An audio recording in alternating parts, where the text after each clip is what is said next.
Justin, are you covering for Keith?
Okay.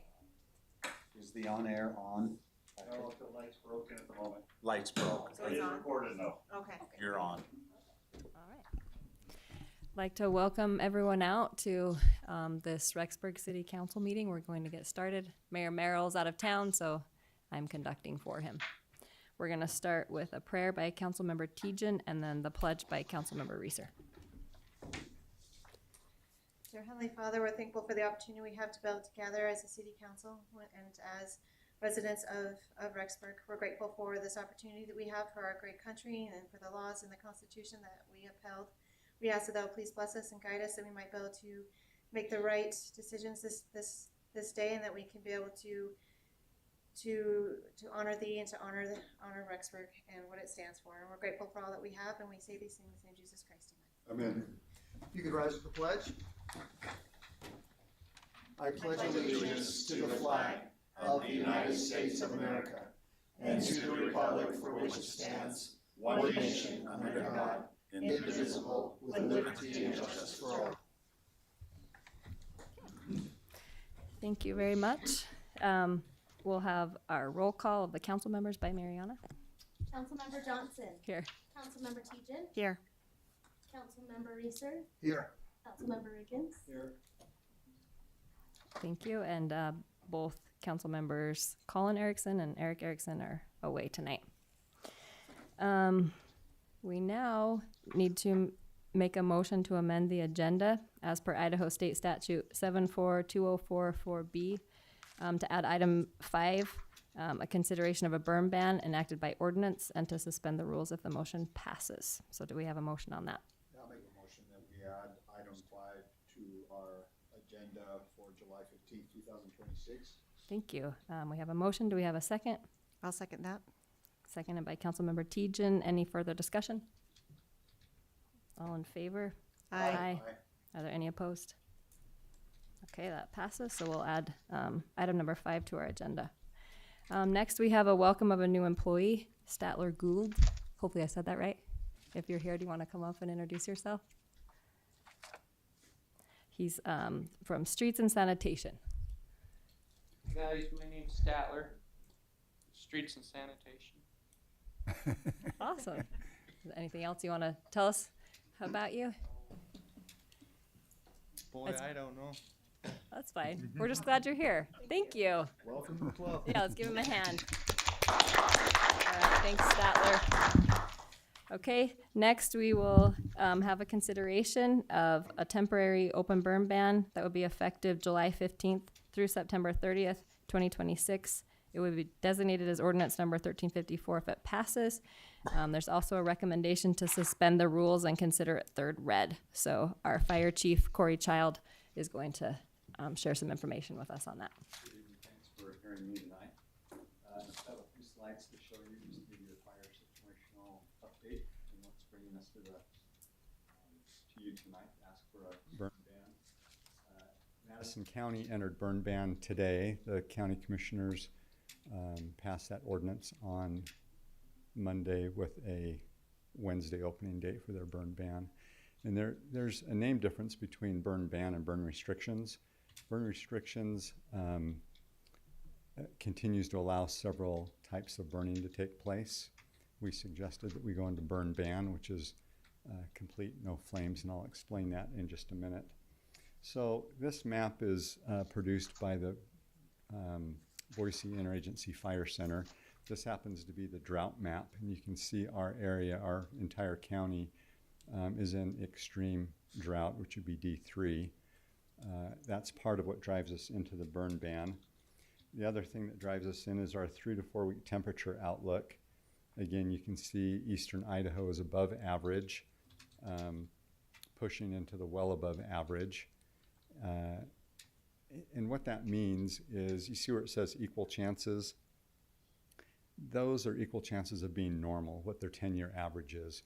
We're far outside the norm of being what our normal averages are. And so those indicators, again, heighten my awareness and bring me here tonight. Another slide. This is produced by the Boise Interagency Fire Center as well.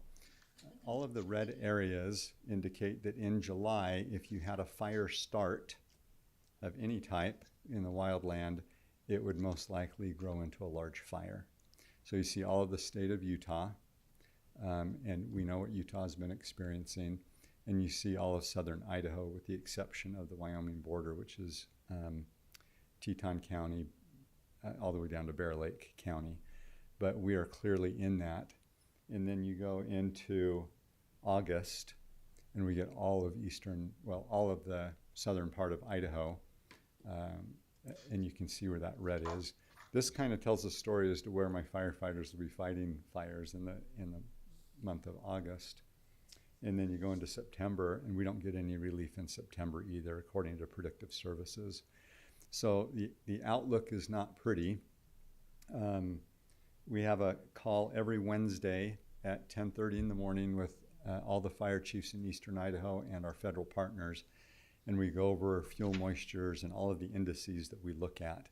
And to be perfectly honest, our indices were okay today. The feds chose to hold off a week from going into burn ban, but they're right there at the threshold. And we all woke up this morning and we saw cloudy skies and it was drizzling a little bit, and you think, oh, the threat is over. And then you come out from your office this afternoon and it's raging hot and the humidities are 20%, and we're right back to where we were. I'll just explain one thing about fuels. Grass is a 1-hour fuel. Ponderosa pine is a 1,000-hour fuel. And what that means, I'll just explain grass.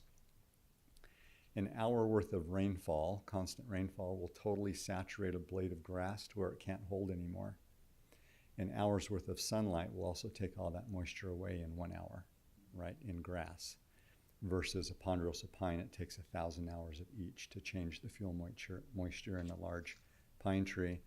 And so even though we may get moisture tonight for the next 5 days with the monsoonal moisture that's here, we're not going to get a lot of moisture. Nothing to change our values. It will taper things down a little bit. But when things warm up in the middle to the end of next week, we're going to be right back to where we are.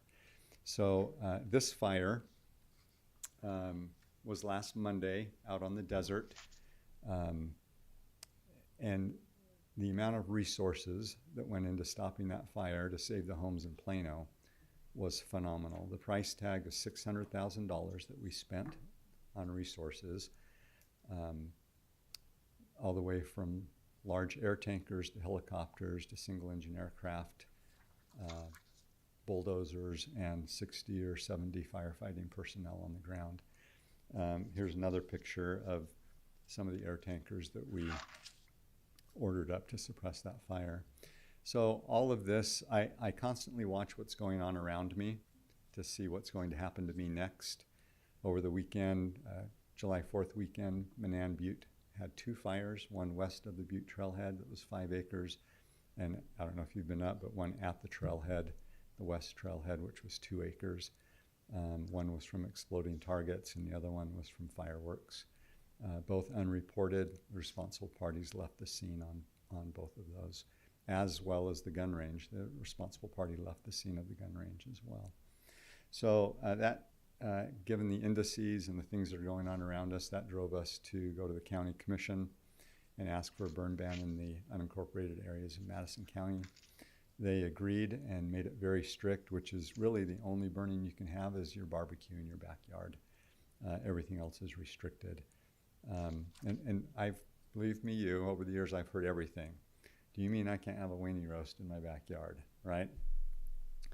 Well, it was a simple hot dog roast in the backyard that caused the Thornton fire, and we lost 9 structures in the Thornton fire.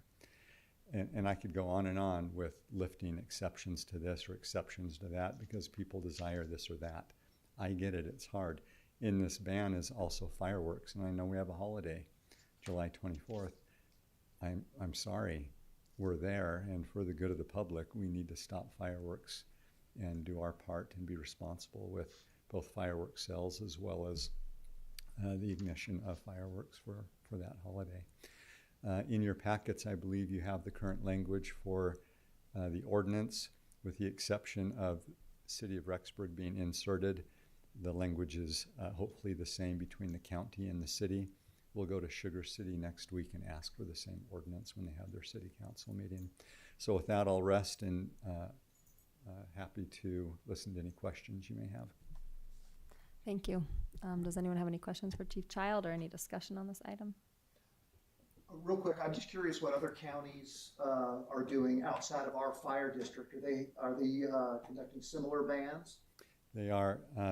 Teton County will go in next week, I believe, and then Fremont, Jefferson, Clark, Bonneville, Bannock, they're already in burn restrictions. And granted, they went in fairly early. I watch the indices. I don't like to push our public into burn ban unless the indices are saying it's time to go into burn ban.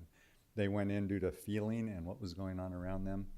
I kind of wait for the indices. Thank you. Anyone else? And so I assume if this passes, it will be pushed out on every platform we have to the Correct. Public. Yeah. Okay.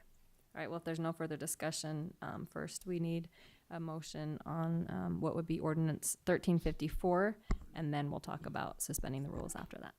Okay, well, I will move that we approve ordinance number 1354 and institute the fire ban from July 15th to September 30th, 2026. Okay.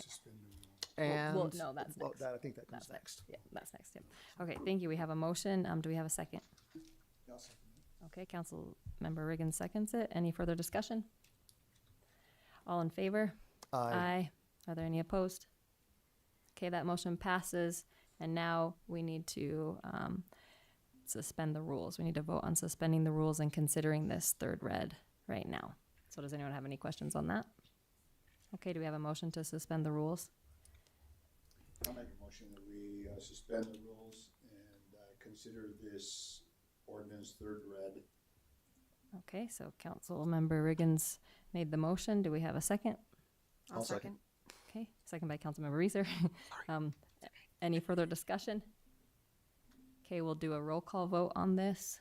So Mariana, if you could. Councilmember Johnson, Yes. Councilmember Tejan, Yes. Councilmember Reeser, Yes. Councilmember Riggins. Yes. Okay, the motion passes and it's considered third read. Thank you. Thanks for your support. Thank you. Yeah, can you send me the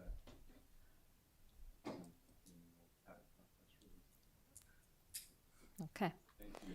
thank you. Next on our agenda, we have a public hearing. And this public hearing is for approval of fiscal year 2027's budget. It will be designated as ordinance 1350 if it passes. So our CFO, Matt Nielsen, might have some info on this. I know we've talked about it quite a bit. Do you have anything else to share with us? I won't go into too much detail. How's that? So this budget is for fiscal year 27, which basically runs, well, it does run from October 1st through September 30th of 2027. And then the total is 95,281,000, so 95,281,200. And The general fund, which we always have a pretty good interest in, is in there. That's just over $20 million. And this budget would include 80,000 in contingency, and we are dipping into our reserve about 735,000, which does put us a little below our policy. We try to keep a reserve of between 25 to 33%. That's going to put us close to 21%. And so other than that, full-time requests, there's just one position approved in this budget. There is a cost of living of 2.73 and some increases for health insurance, and then lots and lots of capital construction projects, from streets to water to wastewater. We're not showing in this budget any additional debt, taking on any additional debt. We're probably a few years out on that.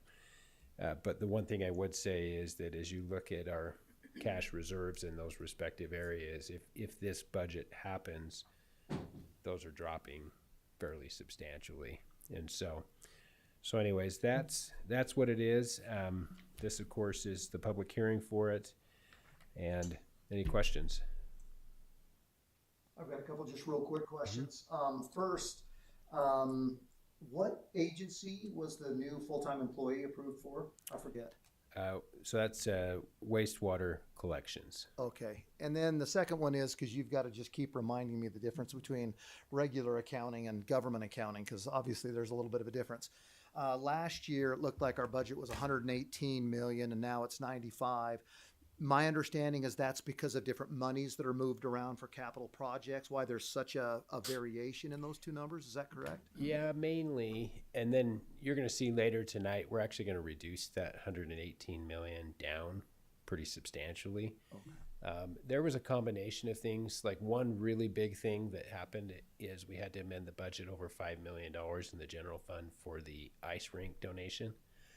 And so it's just things like that. Construction tends to increase your budget quite a bit, because what happens is we have a construction fund, and then you have all these funding sources that come from reserves or operating funds, and those are essentially, those revenues come in, then they're transferred out, then they show up as a transfer in, and so you almost get a double hit to the budget, if you will, if that makes sense. So yeah, does that help? That does help. That just reminds me to make sure that what I was thinking is correct. So thank you. Okay. Any other questions for Matt? And we did spend a lot of hours discussing this budget already, so I feel like we have a pretty good understanding of it. Now we need to have a public hearing for this approval of fiscal year 2027's budget.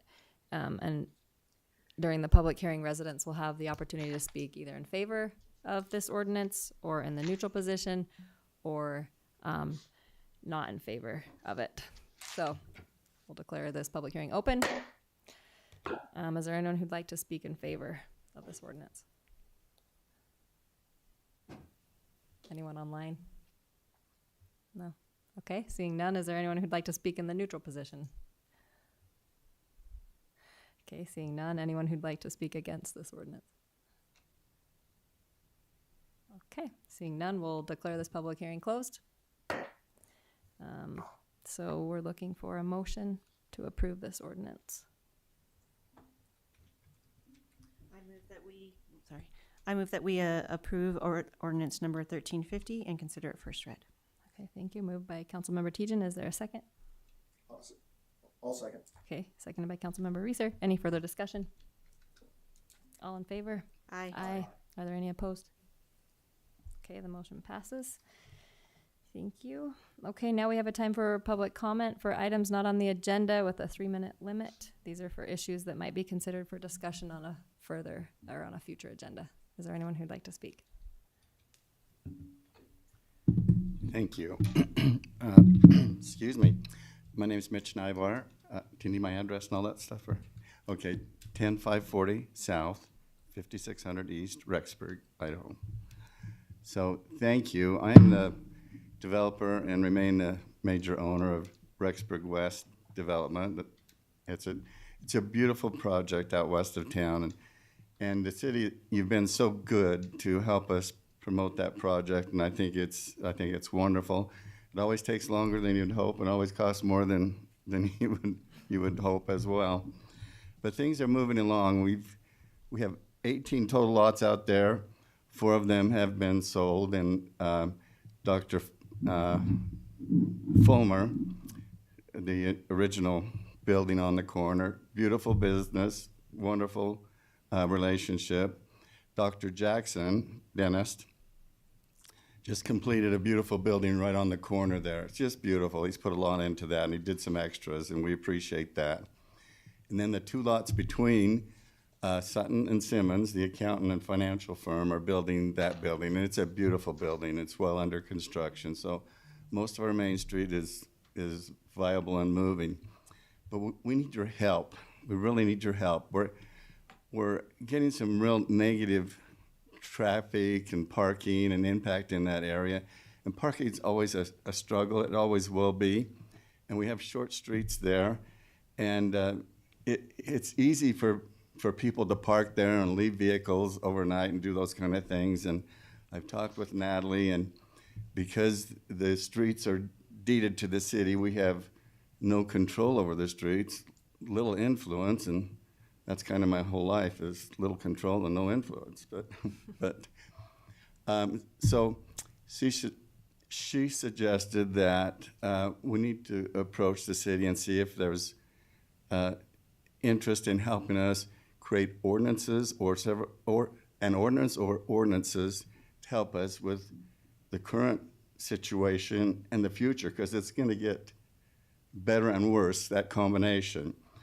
So specifically, there's a lot of construction going on, and it's easy for them to pull off there, to park all their equipment. Last week, there were about 12 construction equipment parked on that street right in front of these businesses, and all the way from pavers to rollers and those kind of things. And it really is a negative impact on those businesses that are trying to keep it open for their customers. And, you know, I understand they're good people and they try their best, but they leave a mess, you know, when this equipment comes and goes, and it's hard for them. It's hard for us to get them to clean up after themselves.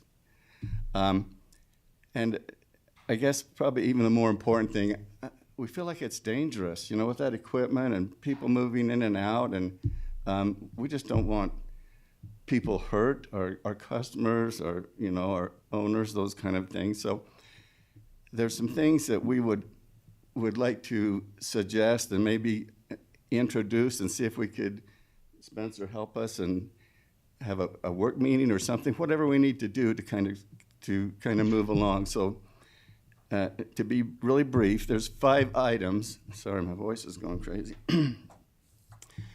There's 5 items we'd like to consider to some degree. One is no trucks.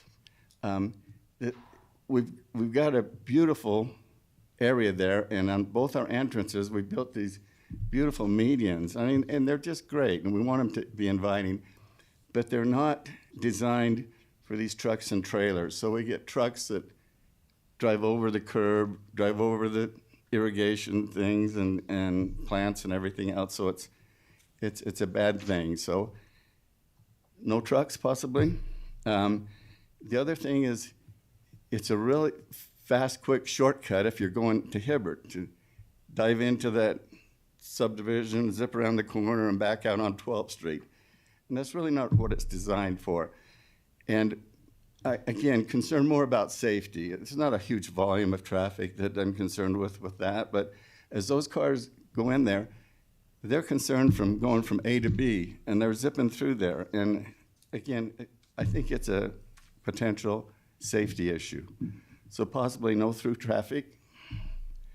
Then the other is no overnight parking, which would help us with, you know, a lot of people will come and they'll park right now there's 2 or 3 vehicles that have been there for several days, and they're just parked there. And it takes up space and those kind of things. So consider no overnight parking.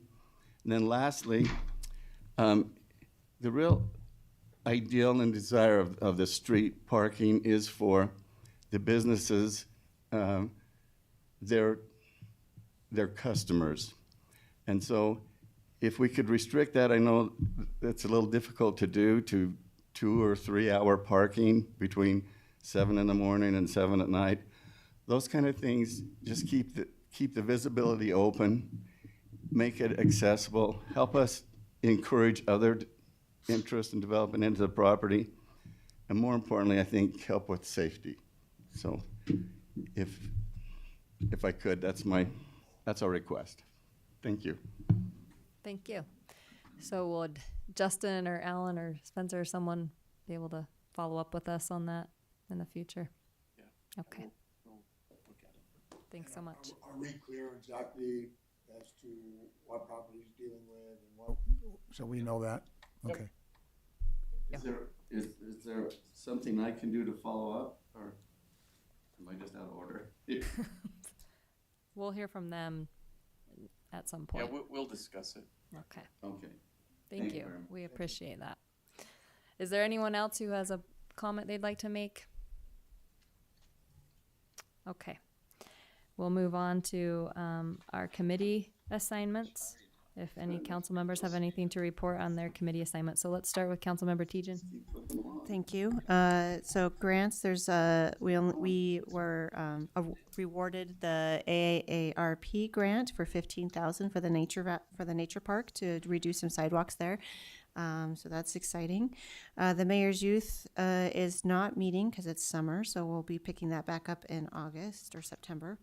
The ADA Oversight Board, where I think we are still looking for another member. Is that right, Deb? We're still looking for one more member so that we can move forward with meeting there.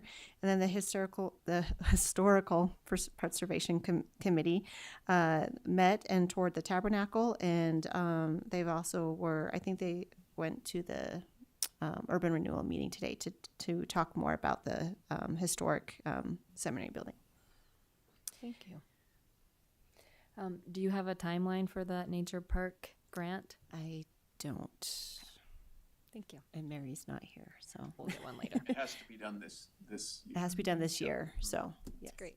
So thank you. Okay, Councilmember Reeser, do you have anything to report? Just that the Legacy Flight Museum, I was out of town, unfortunately, and I couldn't attend, but they had their fly-in. Deb, I understand it was a success. Do you have a rough estimate of how many people may have attended? Okay. All right, great. So, yeah, hopefully that'll continue, but other than that, none of my committees have met, so. Thank you. Do you have any reports? I just really fast. I did attend the Legacy Flight Museum breakfast, and there was somebody there who they came up from Utah, and they come up every year just for this event. They travel all the way up, so I thought that was pretty cool that they were doing that. It was awesome. Thank you. Okay, Councilmember Riggins, do you have anything to report? Yeah, we urban renewal. We met today, had our monthly meeting today. Discussed downtown, especially the property where the call it junior high school, whatever it used to be. The same group that came and presented to us 2 weeks ago about preserving that seminary building came in and presented today. Again, we were pretty clear with them that the city, we can't own that building. We just don't have the finances to own it. So if they want to keep that building, they're going to have to get private funding for it, and so on. So we met with them. Also discussed quite a bit of the University District, which is University Avenue going down by McDonald's and so on, and the widening of that street. There's businesses that are coming in that are under contract. We were not given the names, but again, urban renewal will be assisting whoever purchased that property and so on, and the widening of the roads and bridges and other things that will have to go in order to make that road well, the way it should have been anyway. To make it wider and so on. So lots of things going on in our community, and those two districts, there's a lot of things going on, University District and downtown. Thank you. And my committees didn't meet, although we should be having a report from our LID committee in August. And Mariana, did you ever decide if we were going to have one final meeting for the LID committee in August? Yeah, if you guys want to meet, we are. Okay, Keith wanted to just make sure with you guys. I think that sounds great. August fifth. Okay, so we'll have one more meeting on that, and then we'll present to council on that. Okay, next up we have our staff report. So we'll start with our CFO, Matt Nielsen, for the finance report. All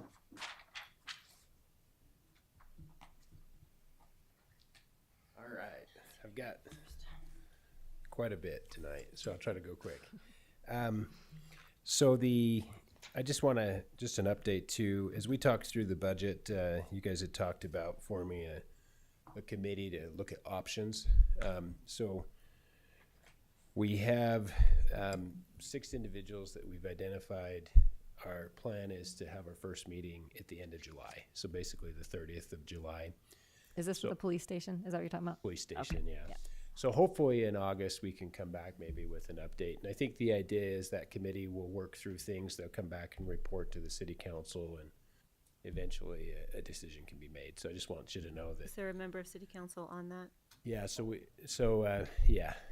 yep. And so our thoughts were, and we can change this if you want to. So we've got legal, so Spencer on there, myself, Josh, in talking to Josh, Gary and himself is who we wanted from the police side. And then we have the mayor and then council member Reeser. So kind of Great. so. And then I've been asked a lot about like the financial outcome of the 250 celebration. I would say on that, maybe give it about a month, because those expenses will continue to roll in, and then we can kind of give you a more accurate report on that.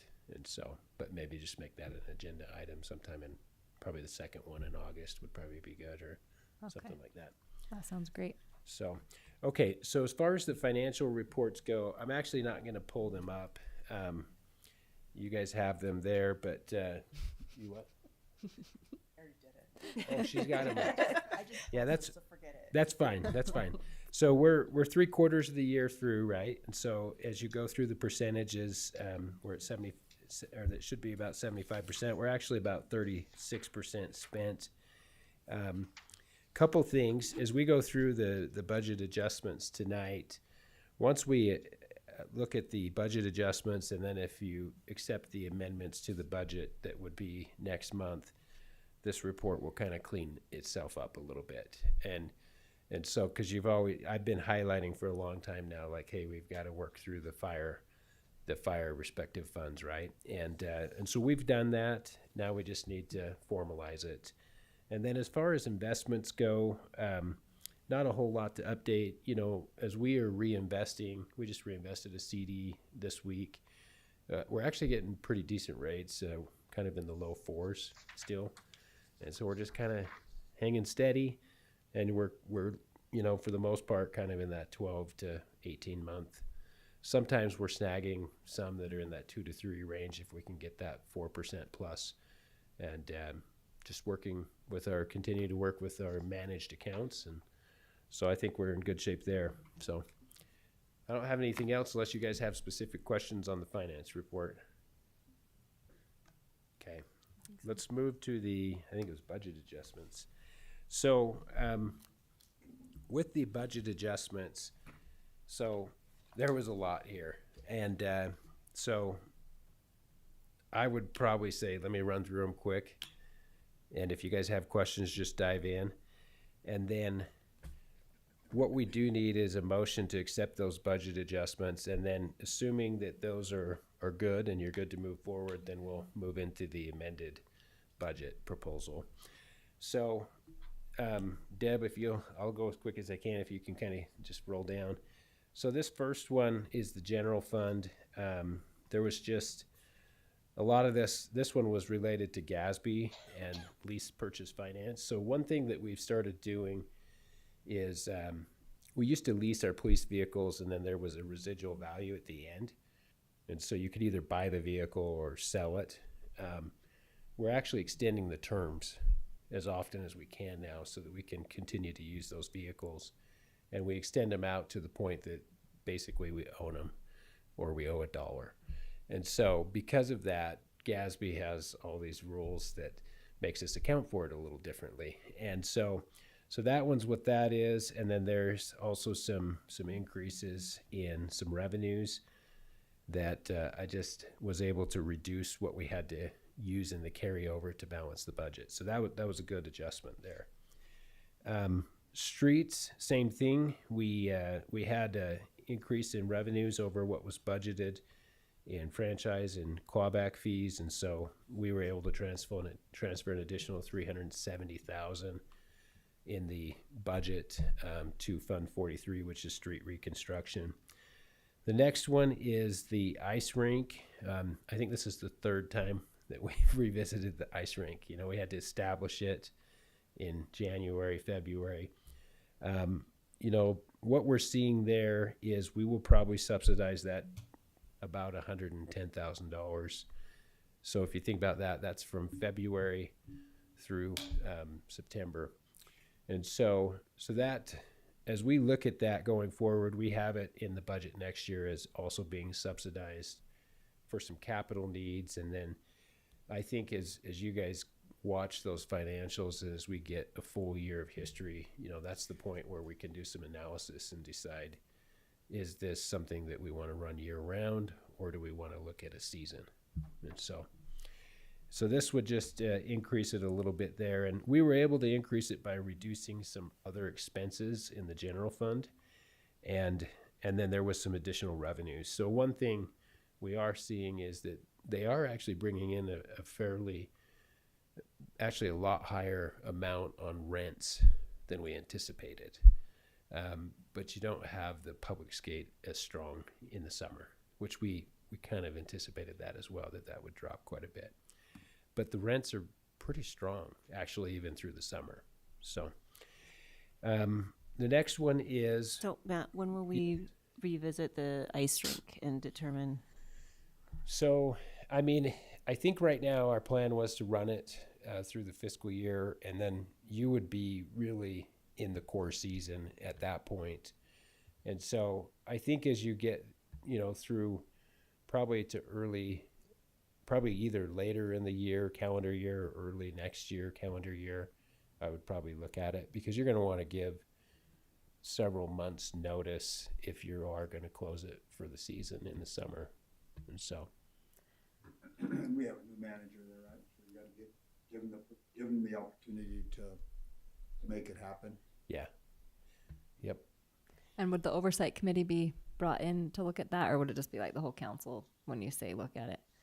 It's however you guys want. If we want to start at the oversight level, we can, and then we can bring a report to city council. Okay. I mean, it is, Just think about that. it is, you know, a pretty big decision, I think. And so Yeah. I think the city council would want to be involved in that. Okay, So. thank you. Okay, the next one is police impact fees. We have had actually an increase in police impact fees. So all I'm doing here is I'm moving some of that extra money over to help cover the cost of that ground that we bought over at the Pioneer Road. And so this next series, there's going to be several here. These are all related to fire. These are reductions in the budget. So remember, we passed the budget as if they were going to be under us. And then, of course, they were moved to the fire district. And so now I'm essentially reducing those. And so one is the Fire Building Reserve Fund, one is the Joint Fire Operating Fund, and then there's the Joint Fire Equipment Fund. Some of them will have a little bit of budget because there was some carryover, and we have to go through a process to dispose of those operations. And so there are some actual entries. Fire District is the next one. It's kind of the same story. So and then does that go into the general fund? you mean the payments in the Yes. future? Or yeah. Yeah. So how we were doing it before, are you talking about the city's share of what Yes. we pay? Yeah. Okay. Yeah, so what we pay for city fire, before we were transferring it into that operating fund from the general fund. So now it's no longer a transfer. So I've created, it's a division, I think I called it 01480.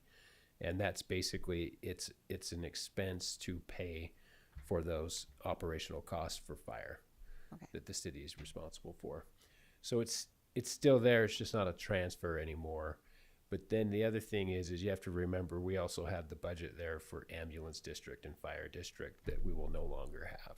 So, building reserve fund is, what this is this is a reduction. So with the police bond not passing, we just are simply reducing that budget, not anticipating spending that. The balance will just carry over into the prior or next year. And then, this kind of the same thing here with the street impact. We had a reduction in the budget because of a project that 9th East Bridge, so from Barney Dairy over to 7th North over the Teton River, so that section of road and the actual bridge over the river, that got pushed to next year. So I'm reducing it, that portion of it here. Water, same thing. We had a big project that was pushed back, and so there's a reduction there. Sewer was actually an increase, and so this is the scope of the work on the project for the headworks increased, and so what this is showing is an increase of about $966,000, and then it shows the respective funding sources, all coming from the Sewer Capital Reserve Fund. So next one is another fire one. It's the wildland, so it's a reduction of budget. Parks is a reduction because we did not move forward on the Steiner Park yet, and so that one is pushed to next year. And then same thing for trails. We had several big trail projects that are mainly being funded by federal grant, and those were pushed as well.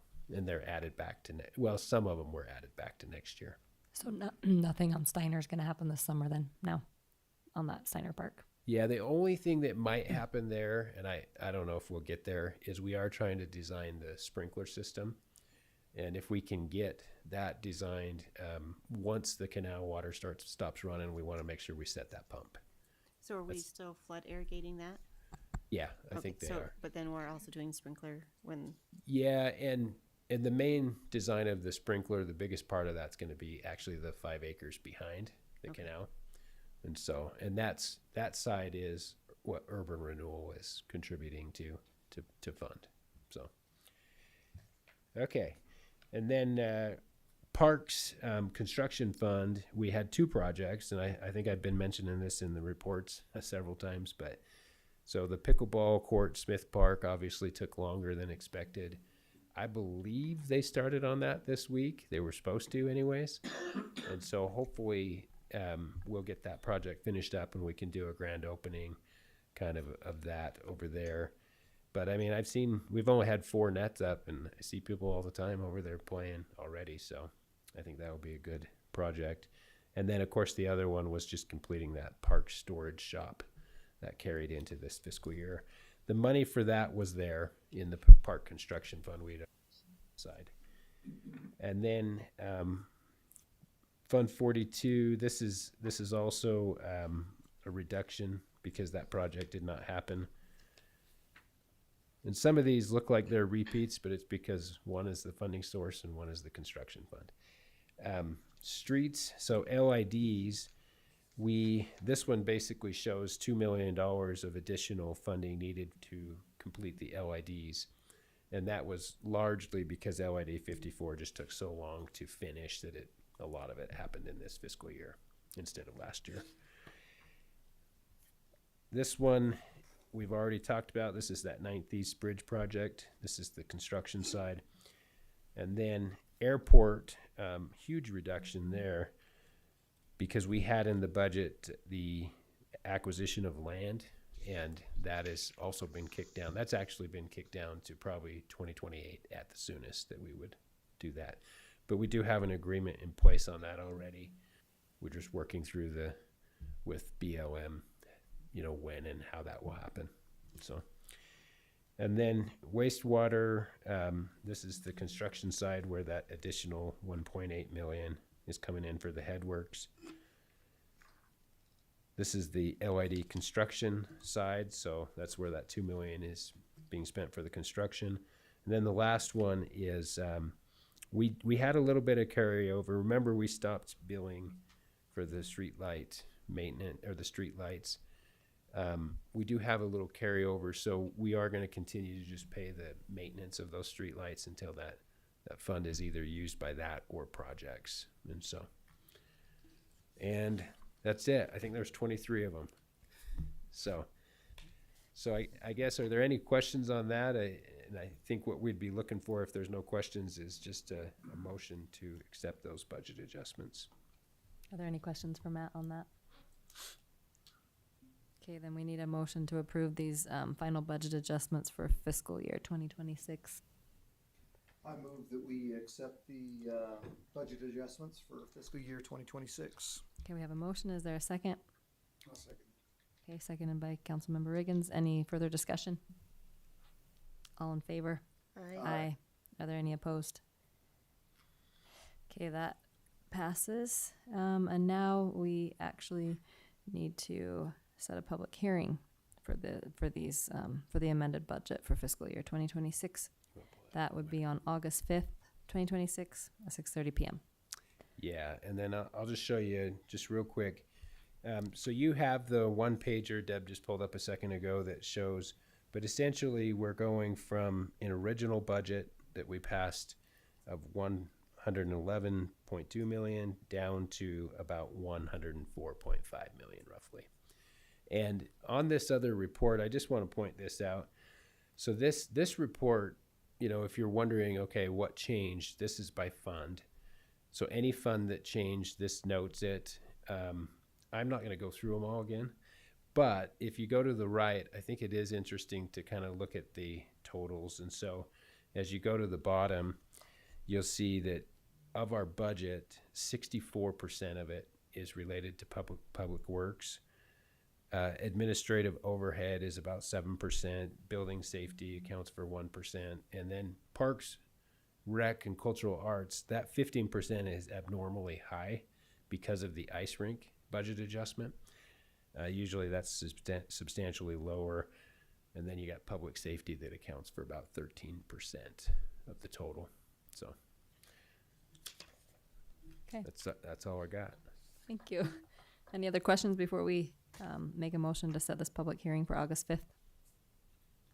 Okay, then I would accept a motion to set this public hearing.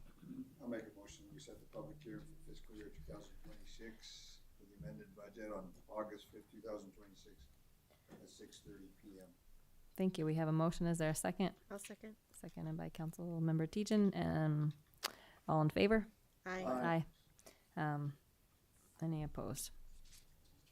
Okay, I forgot to ask for any further discussion, but I think we got it covered. So that passes. Okay, next we have Jed Platt from Cultural Arts. He has a review for us of our Flood 50 events.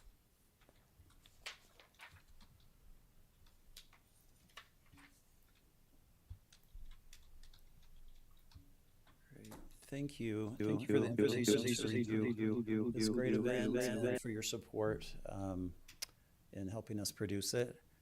I believe in your packets you have an outline of our expenditures. We're happy to report we were under budget due to generous support from businesses, other organizations, individuals, municipalities, and a lot of in-kind donations as well, including BYU Idaho. Okay,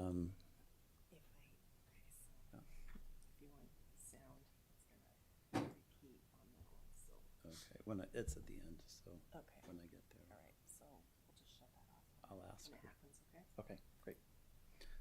Great. So an event 50 years in the making, I won't take 50 years to retell it, but just a couple of highlights from this event.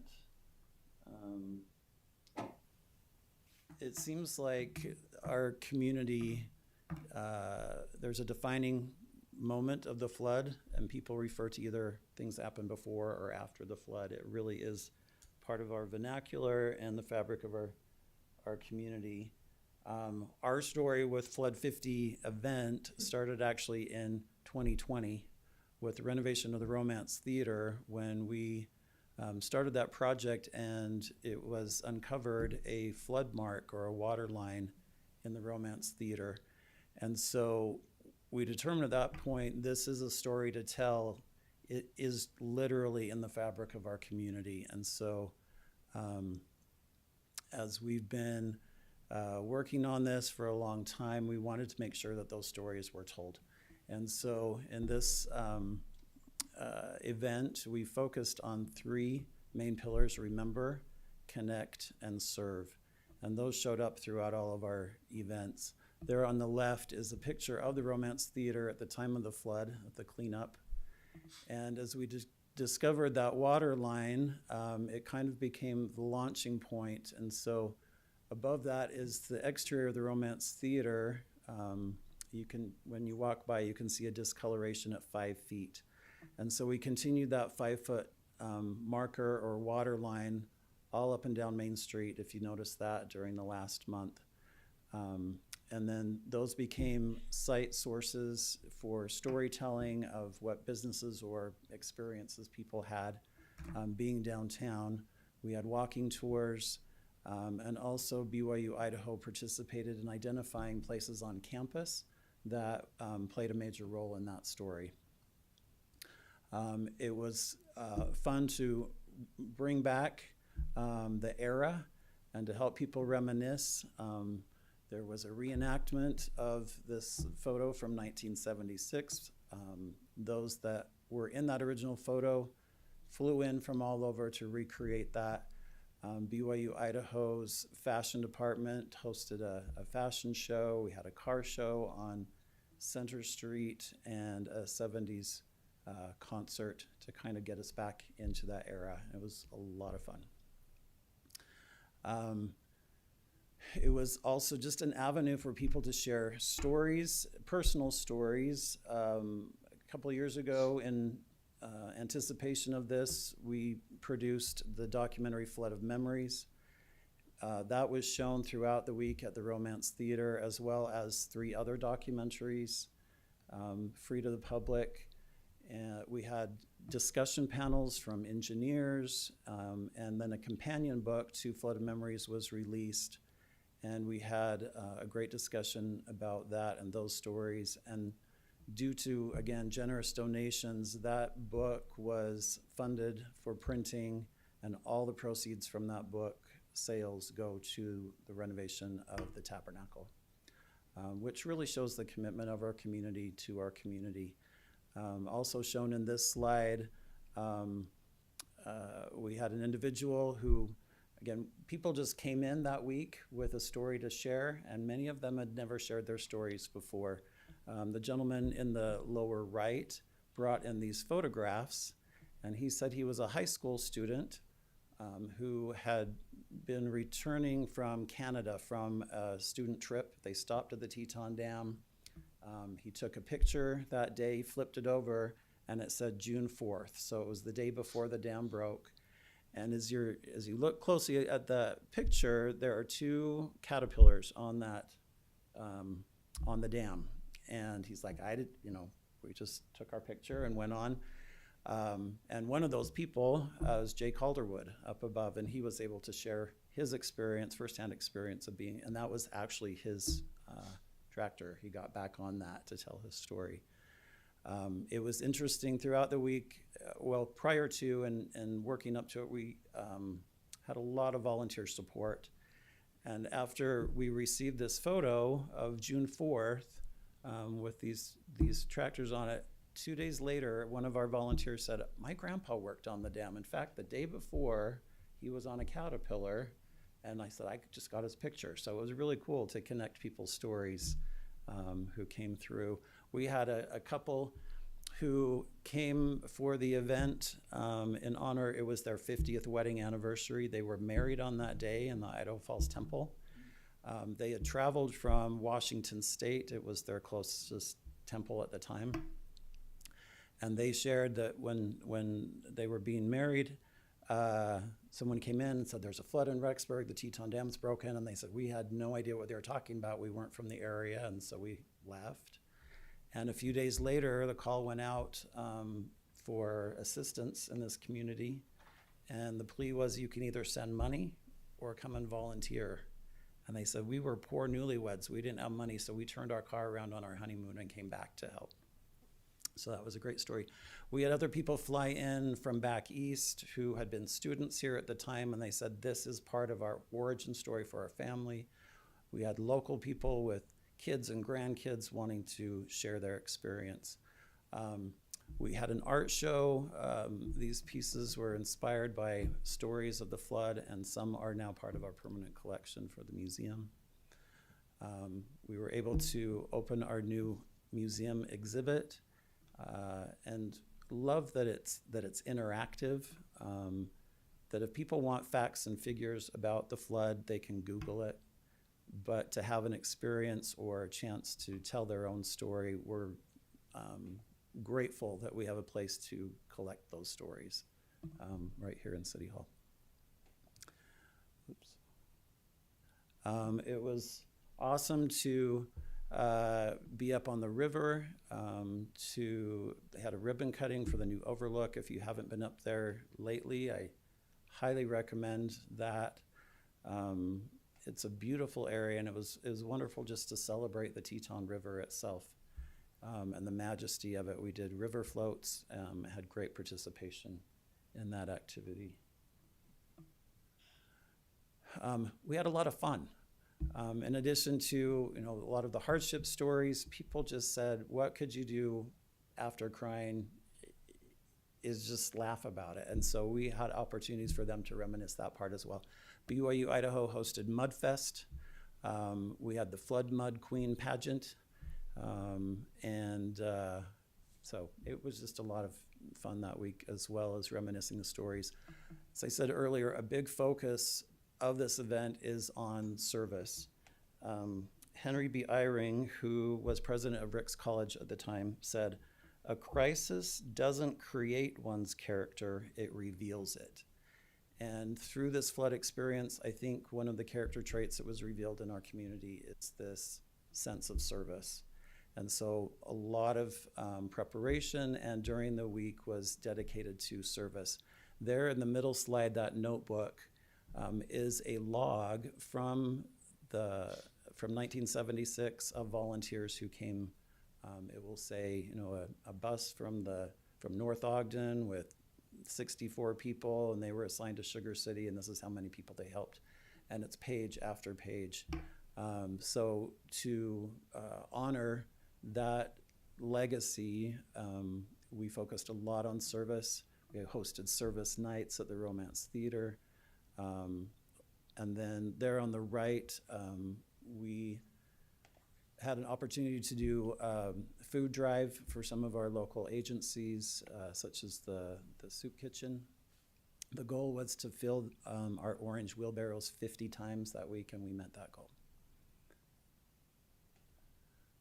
And then we culminated everything in the celebration of service at the Eye Center. It was a spectacular event. And I have let's see.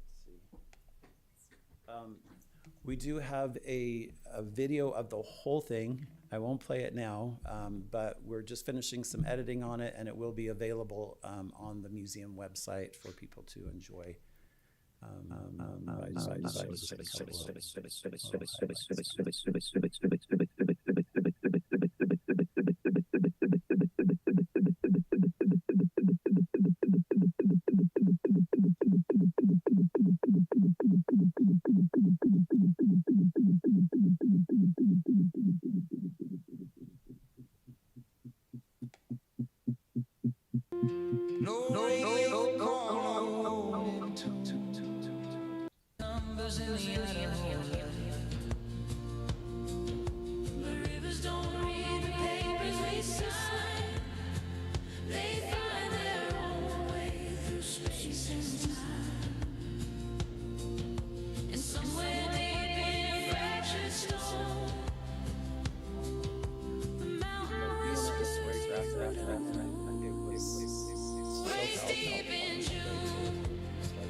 Videos as part of this is also part of the museum exhibit. There's 2 more videos focused on those 3 elements of the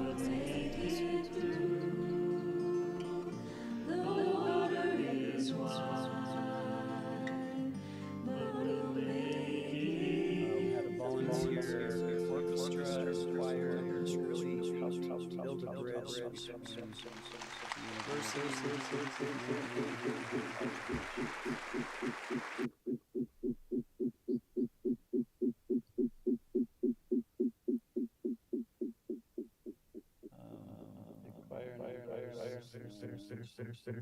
And neighbors with canned goods and donated bread, often staying until late at night. Volunteer labor poured in.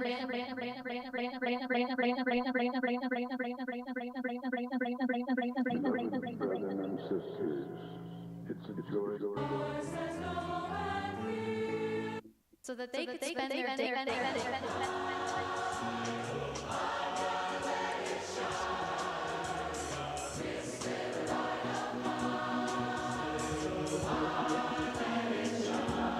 So that really is part of our focus with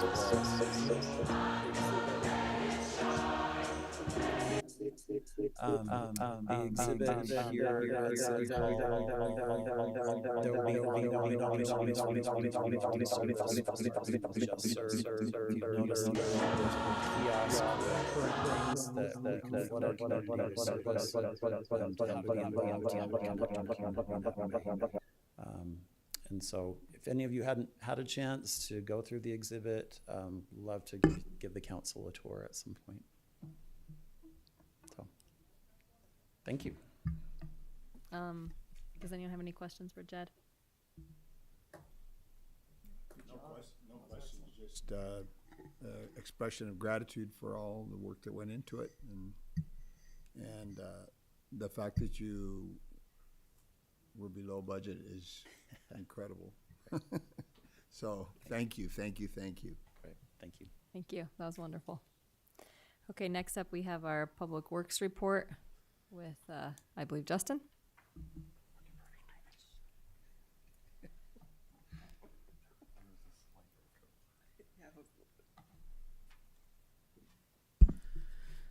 So the first item we have under Public Works is we need to set a public hearing to close out LID 54. So that was last year's LID. So we need a resolution to set that public hearing. Does anyone have any questions for Justin before we do that? All right, then I'd entertain a. Are we actually done? I believe so, yeah. Any other questions? All right, I'd entertain a motion. I'll make a motion to, for the approval of resolution number 2026-10, to set a public hearing to close out the improvement district LID 54 for August 5th, 2026 at 6:30 p.m. Thank you. We have a motion. Is there a second? I'll second. Okay, we have a second. Any further discussion? All in favor? Aye. Are there any opposed?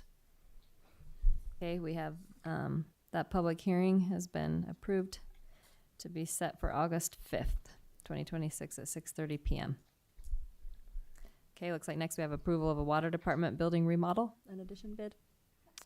Yeah, so this is a project to remodel the east end of the water department building, the interior, and then to add an addition on the west end of the building. And really the purpose of this is to expand the building to have more space just for growth into the future. So we'll have plenty of room and office space and storage space for the water department. We received 7 bids. The bids were pretty close. They were higher than what we had hoped, what the architects had estimated, but the bids were pretty close together, which showed us that that's really what it's going to cost to make these improvements to the water department building. I think we're trying to pull them up. The low bid was Headwaters Construction at oh, there you go, $1,674,156. The architects had estimated 1.1 million, so I mean we are $500,000 higher than what we had hoped for these improvements. But you can see we got lots of bids and they were pretty close together, so we feel like that's what it's going to cost to make these improvements. Thank you. Are there any questions for Justin or any discussion on this? Just, did you have enough budgeted for this, or is this? So the budget I think was around 1.2. So we're going to have to do a budget adjustment to move funds from other water projects. Yeah. All right, and you'll be able to do that. Yeah, we've sat down with Matt and talked through it. Yeah. Okay. Questions? Okay, then I'd entertain a motion to approve this bid. I'll go ahead and move that we approve the Headwaters construction bid for the water department building remodel. All right, we have a motion. Is there a second? I'll second. Okay, any further discussion? All in favor? Aye. Aye. Are there any opposed? Okay, that passes. One more thing from you, right, Justin? Yep. So at this is the traffic signal on the southeast corner of Porter Park. So southwest, second west and second south. So we need to make improvements to that traffic signal to bring it up to current requirements. We're replacing the controller, adding additional heads on the poles, extending some of the arms, so we can have protected left turns and improve the pedestrian crossings and all of that. That's a signal that's been there a long time, and it's like a hand-me-down signal that came from somewhere else. So it needs some improvements. We got 3 bids. The low bid is Arco Electric, $216,500, and it's lower than what we thought the bids would come in at. So, and it's within the budget. So we propose that we award that project to Arco Electric. Are there any questions? This is let me just make sure. So it's southeast, right? So it's the south. So it's the Desert Books. Yep. Okay. Yeah. Okay. So another question, is there going to be a dedicated turning lane, did you say, now on that intersection? So it's not just changing out the lights, you're kind of reconfiguring how the intersection works as well? No, but we're adding heads that have the green arrow, because right now that signal isn't capable of doing the green left arrow. So there will be a turning lane that Right. The lanes are already there. It's just adding the protected left turn. Okay. Yeah. So the lane's there, they just haven't been able to. Yeah, we're not widening the intersection at all. It's all within the existing curbs. Any other questions or discussion on this? Okay, then I'd entertain a motion to approve this bid. I'll make a motion that we approve the second west and second south traffic signal improvement bid. Came in from Arco Electric. Okay, we have a motion. Is there a second? I'll second. All right, any further discussion? All in favor? Aye. Any opposed? Okay, that also passes. We have no mayor's business, obviously, because I do mayor's have a not here. question for Justin really fast. Okay. I've had some questions about how far the construction is going on Main Street. Is it stopping at 12th or is it going beyond that? It's going beyond 12th, I believe. Okay. I believe they're going past or down to where the road starts to bend to the So, west. So like past Mother 3,000? Hibbard's store to the Okay. west, down to where it bends. I believe that's where they're stopping. Okay, just right there by Mother Hibberd's. Mhm. Okay. Yeah. all right. They're not doing anything with the lights there at that intersection, just Right. improving the pavement, just repaving. Yep. Any other questions for Justin? Okay. All right, Thanks. thank you. Next on our items for consideration, we have a staff recommendation to approve amending the dates that fireworks are for sale in the city of Rexburg to start June 23rd and end July 10th as per state statute. 3926-061. And Spencer, I believe, has some information for us on this. Just very quickly, this is just compliance with state law. So again, as we go through legal audit, again, we want to not contradict Idaho state law. And so, again, I've worked with Deb. She brought this, again, a number of things to my attention that we're working through. And so would put this in front of you for consideration, again, with just strict compliance with that. And can you remind us what it was before, when it ended? 26th, I think. Yeah. Okay. Any questions for Spencer or any discussion? So this goes into effect today or Well, it actually go into effect like the 18th? because that's when it's third read. Okay. So But to that end, I think that what this council just did with the fire department Yeah. kind Right. of, So like with the fire ban, it's Yeah. there's no more sales of fire. I'm just clarifying, making sure. Will they still be able to sell their fireworks with that ban? I don't think that it's a ban on selling Yeah. per Sells. se in the They could- No, but Correct. you just can't shoot them off. Anywhere Correct. Okay. around here. and again, when this Far away. was, I think Shoot 'em there's off in been some January. precedent here for the local sellers that they've kind of had this extended window with the city of Rexburg. As Deb and I talked about this last month, we understand that there's inventory, things like that, and so in fairness to them, rather than just kind of pull the rug out from under them, I said, we won't have this come into effect necessarily at that time, but after this year, the party's over. So, Okay. no fun police around here. Any other questions or discussion on this item? Well, this will be, and this will be a set from here forward, right? It'll be a, Correct. okay. All right. I guess our 24th of July people will just have to buy them before the 10th, right? Plan ahead. Well, it's not legal to set them off in the state, right? After that, isn't that what you're saying? I It's think it's just the sale. it's the sale. It's just the sale. So And you so- can still set them off Yeah. if we didn't have the ban, I mean. But we're gonna have a ban, so it doesn't, It this allows year 2 anyway. times a year. So you can sell them in July and you can actually sell them for New Year's. But nobody wants to open up a stand in the end of December and January for some reason. So it's just not something that we do or have done. Not yet. Matt and I have some ideas. So this isn't changing the days that they can shoot off fireworks. It's just changing the sale of the fireworks, It's all right? sale. Okay. Correct. And again, when somebody would ask why we're doing this, it is simply because we are aligning our city ordinance with state statute. Spencer, is this going to coincide with what Rigby and others are doing, or are we going to be kind of the first to go forward with this, or do you know? I think we've been the outlier, to be honest. Oh, okay. Okay. Any other questions or discussion? All right. Do we have a motion to approve this ordinance? I move that we approve ordinance 1353 and restrict fireworks sales from June 23rd until July, and July 10th. Thank you. Okay. We have a motion. Do we have a second? I'll second. All right. We have a second. Any further discussion? All in favor? Aye. Are there any opposed? Okay, that passes.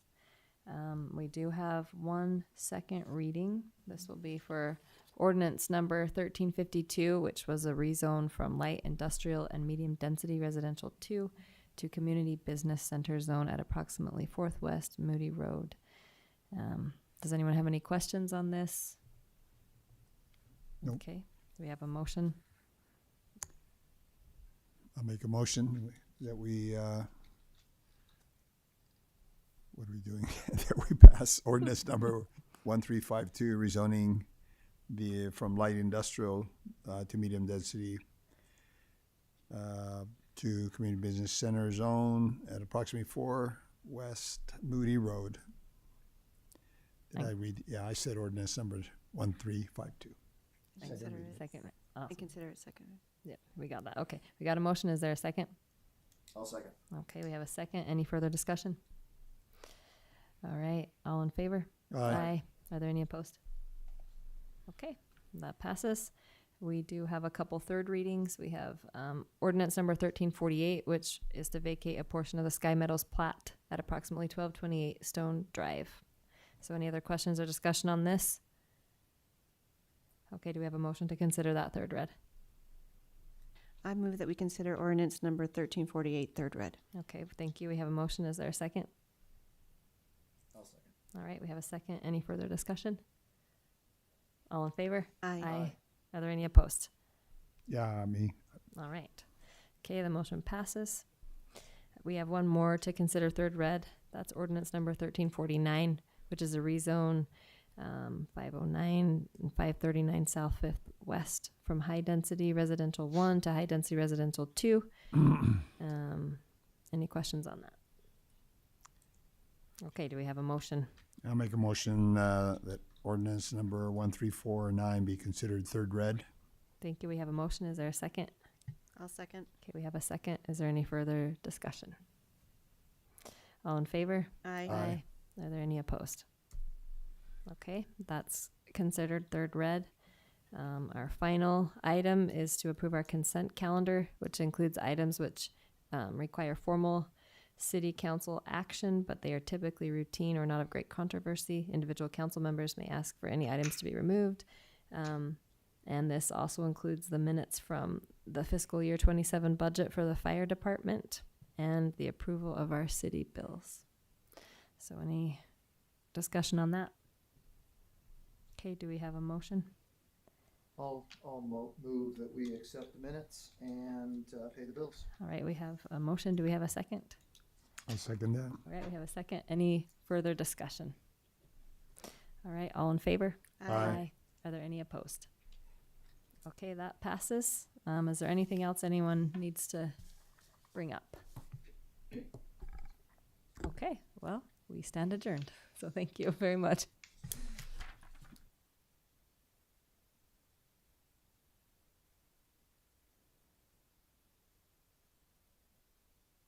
Recording stopped.